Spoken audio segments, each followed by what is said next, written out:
you're going to want to hear what Bianca Belair just said about the growing storm between Charlotte Flair and Tiffany Stratton. Because this isn't just your typical WWE feud, it's something far more layered, emotional, and perhaps even personal. In today's video, we're diving deep into Bianca's recent comments and what they tell us about the shifting dynamics on SmackDown. The EST of WWE rarely steps into outside drama, but when she does, it's with purpose. Her words hold weight, especially when they're about two of the most polarizing women in wrestling today. On one side, you've got Charlotte Flair, the Queen, the legacy, the 14-time world champion. On the other side, you've got Tiffany Stratton, the self-proclaimed prettiest in WWE, who's quickly rising up the ranks and isn't afraid to step on toes to get there. Now Bianca is stepping in with a perspective that might shift how fans see this feud entirely.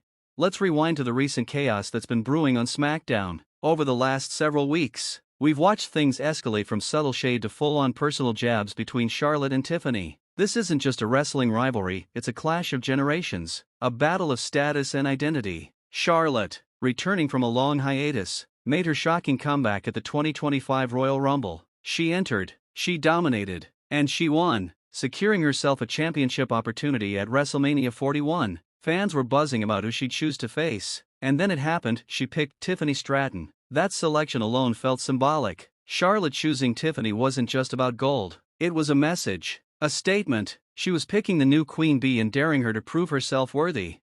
For Tiffany Stratton, this wasn't just another match, this was personal. She's gone on record multiple times saying she grew up idolizing Charlotte Flair. Watching Charlotte dominate the women's division was a huge reason Tiffany even got into the wrestling business. So to now stand across the ring from her idol at the biggest show of the year, it's like your dream and nightmare colliding. Because as they say, never meet your heroes, and if you do, don't get in the ring with them. Things really got real after their sit-down interview. Fans will remember it well. Charlotte came off cold, dominant, and cutting. She dissected Tiffany's character, her style, and even her voice. And in response, Tiffany wasn't shy. She clapped back with personal shots, including Charlotte's messy relationship history and marriages. The line between story and reality was not just blurred, it was obliterated. It all came to a boiling point on the April 4th episode of SmackDown. Charlotte came out to cut a promo, but the crowd wanted nothing to do with it. Boos rained down, fans cheered, and Charlotte visibly struggled to hold her composure. It was awkward, tense, and honestly hard to watch. She looked flustered, uncomfortable, even panicked, something you don't usually see from someone so experienced.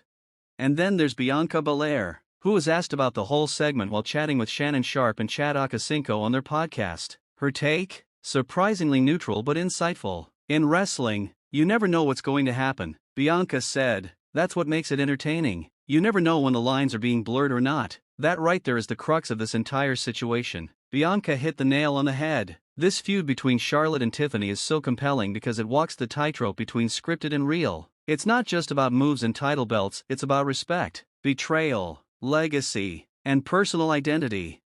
Bianca continued, whatever beef they have inside or outside the ring, they're going to settle it at WrestleMania, and we'll be locked in watching. She didn't take sides, but she didn't need to. She acknowledged that this feud is captivating and deserves attention. Her comments validate the match's hype and let the WWE Universe know this is must-watch TV. Bianca essentially said what many fans were already thinking. We may not know where the performance ends and reality begins, but we're here for it either way.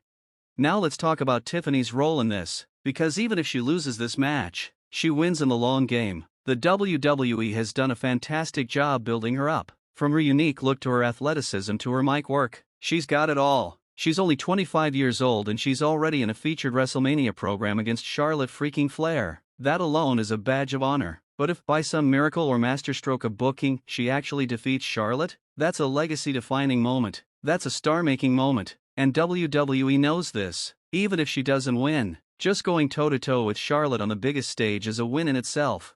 But here's where it gets even deeper. Some fans feel genuinely bad for Tiffany. She looked up to Charlotte. She studied her. She built her career off the blueprint that Charlotte helped create. And now she's finding out that her hero might not be the warm, welcoming figure she imagined. Charlotte's on-screen character is cold, calculated, and often cruel, and that's what makes her great. But when you've grown up idolizing someone and then find yourself across from them and realize they may not like you back, that's a brutal realization. It adds a level of emotional complexity to this feud that you don't often get in WWE storytelling. Charlotte Flair. love her or hate her, is one of the best to ever do it, period. Her promo work, in-ring ability, and overall presence are unmatched. She's already a future Hall of Famer and has arguably surpassed her father Ric Flair in terms of total influence on the modern wrestling landscape. So for someone like Tiffany Stratton to model herself after Charlotte, it makes perfect sense. They have similar styles, similar confidence, and both exude the top star energy. But that's also what makes their rivalry so magnetic. It's like watching a mirror image fight for dominance. Who's the real queen? Who deserves to be the face of the division going forward? And that brings us back to Bianca's role in this. By offering her perspective, she's reminding fans that this is more than just a title feud. It's about storytelling, emotion, and unpredictability. She doesn't insert herself into the drama, but she helps frame it for the audience. Her comments remind us why we love wrestling in the first place. Because it's not just about who wins or loses, it's about how you feel when you watch. The suspense, the betrayal, the drama, the highs and lows. Bianca understands that better than most, and her words are a subtle masterclass in how to build hype without stealing the spotlight.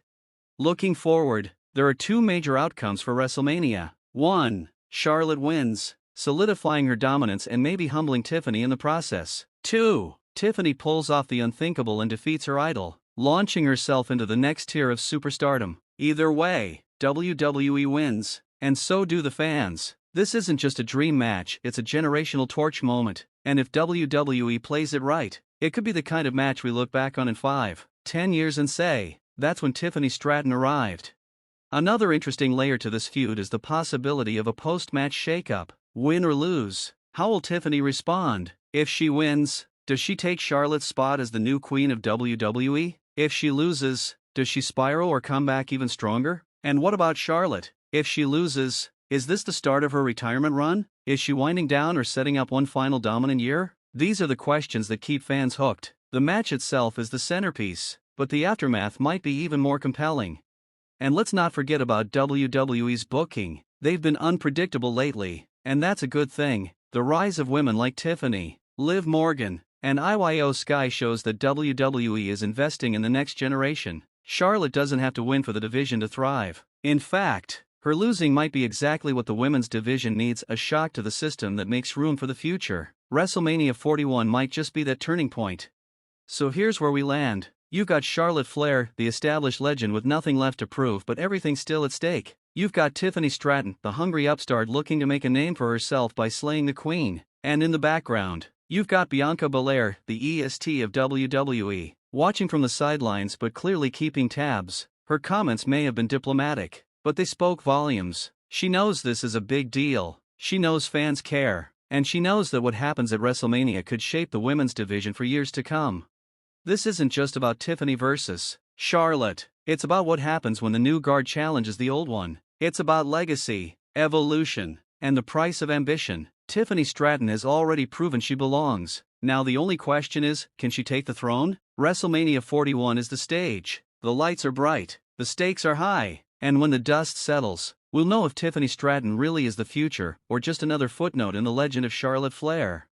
And hey, don't go just yet. Let me know what you think. Are you Team Tiffany or Team Charlotte? Did Bianca's comments change how you see this feud? Drop your thoughts down below. This is one of those moments where fan opinions really shape the hype, so I want to hear yours. Until next time, keep watching, stay hyped, and remember WrestleMania is where legends are born, or dethroned.